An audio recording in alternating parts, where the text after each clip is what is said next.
भूखिया हेराइल पेयसिया हेराइल, भूखिया हेराइल पेयसिया हेराइल, बाबूजी के आँखी के निंदिया हेराइल, हो जाने कबू हमरा जाने कब हमरा सिया जी के राम जी भेटई है, लागेला कि बबूनी कुआं रही जई है। आज हम एक ऐसे कलाकार से मिलाने जा रहे हैं जो कि भोजपुरी की संस्कृति सभ्यता को आज तक वो जिंदा करके सहयोग करके रखे हैं। आपने अक्सर सुना होगा कि जो भी भोजपुरी के कलाकार हैं वो भोजपुरी को अश्लील से इतना ज़्यादा बदनाम कर रहे हैं कि भोजपुरी इंडस्ट्री जो है पूरी तरह से मतलब गंदगी फैला के रखे हुए हैं। लेकिन यहीं पे कुछ एक ऐसे इंसान है जिनका नाम है महेश स्वर्णकार, और ये जो है भोजपुरी की संस्कृति सभ्यता को अभी तक बचा के रखे हैं। सबसे पहले स्वागत है मेरे चैनल का। आपका भी सब स्वागत है सर। इस चैनल को बहुत बहुत धन्यवाद। अच्छा, ये बताइए कि आप जितने बड़े कलाकार हैं, आपसे नीचे बहुत सारे ऐसे कलाकार निकले जो कि काफ़ी नाम फेम है, काफ़ी चर्चा में है, आप अभी तक ऐसे ही क्यों हैं? हम सर अपने विरासत की ओर हैं। हमारे साथ जो लोग जुड़ कर अगर कहीं मुकाम बनाए हैं वो भी हमारे लिए खुशी की बात है, क्योंकि हम लोग एक शौकिया आर्टिस्ट के रूप में यहाँ माने आज भी रहे हैं और हमारा यहाँ विरासत है। क्योंकि यहाँ पद्मश्री विंध्यवासिनी देवी जो भारत की एक बहुत बड़ी स्वर कोकिला के नाम से भी जानी जाती थी, तो उनका घर है। और हमारे बगल में संतराज सिंह रागेश रेडियो स्टेशन के बहुत अच्छे कलाकार थे, सुरेश सिंह जी हैं, इधर जनार्दन दुबे जी, सब आकाशवाणी के बहुत महान कलाकार थे जो लोक गायक थे। उन लोग के सानिध्य मिला, उन लोग से शिक्षा मिला हमको। तो वो लोग तो बाद में फिर अपना सर्विस में चले गए, लेकिन हम चूँकि अब उनके विरासत को संजो कर रखना चाहते हैं, ग्रामीण परिवेश में हैं। यादा कदा हम लोग को भी कहीं कहीं कुछ शुल्क पर भी बुलाया जाता है, शुल्क पर थोड़ा बहुत हम लोग करते हैं, लेकिन उस पर ध्यान नहीं देते हैं सर। मतलब नाट्य कार्यक्रम जो है आप लोग ज़्यादा करते हैं? जी जी, हमारे यहाँ चूँकि सन 1923 की स्थापना ब्रिटिश हुकूमत के पहले का रंगमंच है आर्य मंडल क्लब नेहरू पुस्तकालय, उस मंच से हम जुड़े हैं। लगभग 4 दशक उस मंच पर हमने काम किया और आज भी करते हैं। उसी आधार पर हमको भागलपुर के टीम चयन किया नेशनल अवार्ड के लिए, जिसके लिए हमको मध्य प्रदेश बुलाया गया था। वहाँ का गवर्नर के हाथों हमको ये 4 दशक के अभिनय में राष्ट्रीय अवार्ड मिला। लगभग कितना भोजपुरी फिल्मों में आपने काम किया? लगभग 10-12 फिल्मों में काम किया। 12 फिल्मों में काम? जी जी। और फिर भी अभी भी वैसे ही है जैसे उस टाइम थे, अभी भी वैसे ही एकदम पूरा हम्बल तरीके से? जी, ये सब कहे नहीं कि विरासत में हमको जब कॉल आता है, हम किसी से सिफारिश करने नहीं जाते हैं। कॉल आता है कहीं हमारे जो प्रतिभा को लोग जानते हैं बुलाते हैं, तो उसमें किया। सबसे पहले हम यहाँ जय मैया अम्बे भवानी फिल्म बनी थी हमारे यहाँ 3 किलोमीटर आगे अंबिका स्थान का मंदिर है।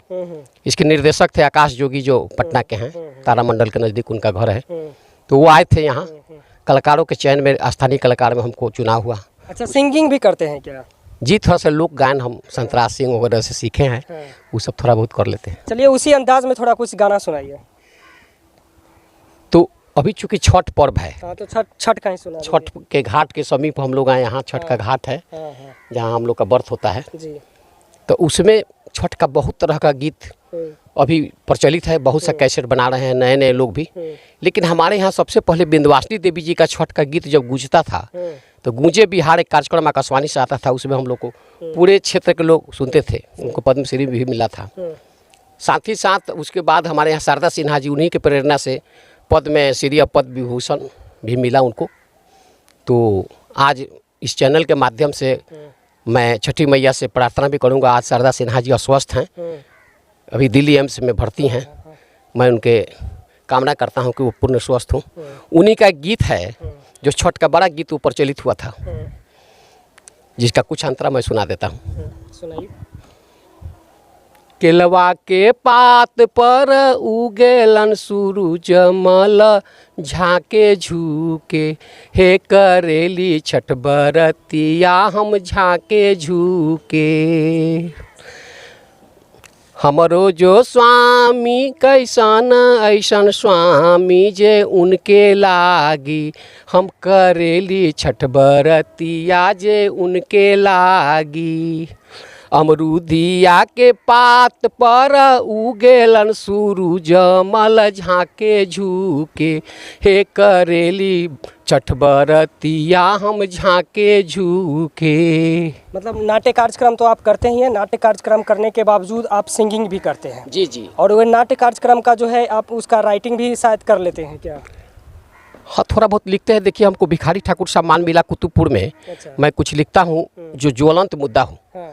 आजकल इसे दहेज लोग करते हैं, लेकिन उसी पर आधारित एक ऐसा गीत है जो इसमें एक पिता का हृदय की व्यथा है, जिसके घर में जवान बेटी हो और उसकी शादी तय नहीं हो रही। पिता आकर रात भर सोते हैं अपने सीने पर हाथ रख करके, हमारी बेटी को एक चुटकी सिंदूर कब मिले। इस पर आधारित मैंने कुछ कल्पना करके गीत लिखा था, जिस पर हमको ये भिखारी ठाकुर सम्मान मिला जिला। कौन सा गाना था वो? उस गीत का मुखड़ा था, पिताजी के व्यथा है। जाने चुटकी भर से नूरा हो, जाने चुटकी भर से नूरा कबूले भेटई है, लागेला कि बबूनी कुआं रही जई है, लागेला कि बबूनी कुआं रही जई है, लागेला कि पाप बाटे बेटी जनमावल, लागेला कि पाप बाटे बेटी जनमावल, बबूनी से आन के घर बैठावल, हो जाने कब हमरा, जाने कब हमरा गाना गाने सजी पूजई है, लागेला कि बबूनी कुआं रही जई है। एमे गौर अंतरा बा। बहुत अच्छा गाना गाया आपने। भूखिया हेराइल पेयसिया हेराइल, भूखिया हेराइल पेयसिया हेराइल, बाबूजी के आँखी के नींदिया हेराइल, हो जाने कब हमरा, जाने कब हमरा सिया जी के राम जी भेटई है, लागेला कि बबूनी कुआं रही जई है, हो जाने चुटकी भर सेंदूरा कबूले भेटई है, लागेला कि बबूनी कुआं रही जई है, लागेला कि बबूनी कुआं रही जई है। चलिए, आप लोग की क्या प्रतिक्रिया है इनके बारे में, इनके गाने के बारे में और हमारे इस प्रयास के बारे में? अपनी राय को कमेंट सेक्शन में आकर जरूर दीजिएगा। जय हिंद, जय भारत।